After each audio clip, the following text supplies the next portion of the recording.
हमारी दुनिया कुछ ऐसे अजीब नियमों से चलती है जिनके बारे में शायद हमें पता भी नहीं। तो हमारी पहली पहेली शुरू होती है ग्लोबल ट्रेड की रीढ़ यानी इन शिपिंग कंटेनरों से। इस पूरी कहानी की जड़ में है चीन का जबरदस्त ट्रेड इम्बैलेंस, जो कंटेनरों की बाढ़ ला देता है।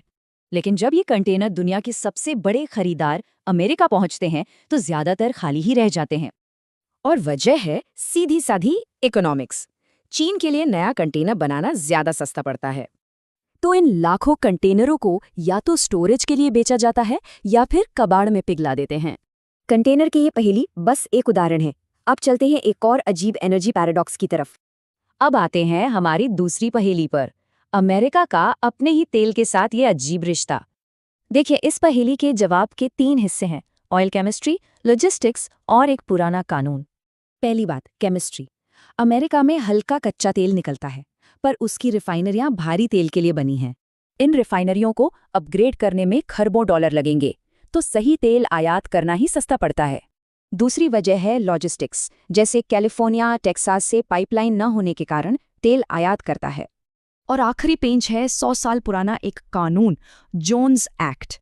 इस कानून की वजह से अमेरिका के अंदर ही तेल भेजना इतना महंगा है कि बाहर से मंगाना सस्ता पड़ता है। तो ये तो थी इकोनॉमी की बात।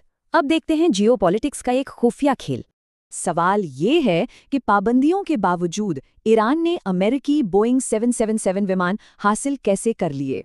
ये एक बहुत लंबी और शातिर स्मगलिंग ऑपरेशन था, जिसमें कई देशों और फर्जी कंपनियों का जाल था। और जब तक दुनिया को कुछ पता चलता, ये 5 प्लेन ईरान की एयरलाइन का हिस्सा बन चुके थे। और इसमें एक और मुश्किल है। अंतर्राष्ट्रीय कानून के मुताबिक इन विमानों को कोई रोक भी नहीं सकता। इससे एक अजीब सी सिचुएशन बन गई है, क्योंकि ईरान का एयर स्पेस एक बेहद ज़रूरी फ्लाइट कॉरिडोर है।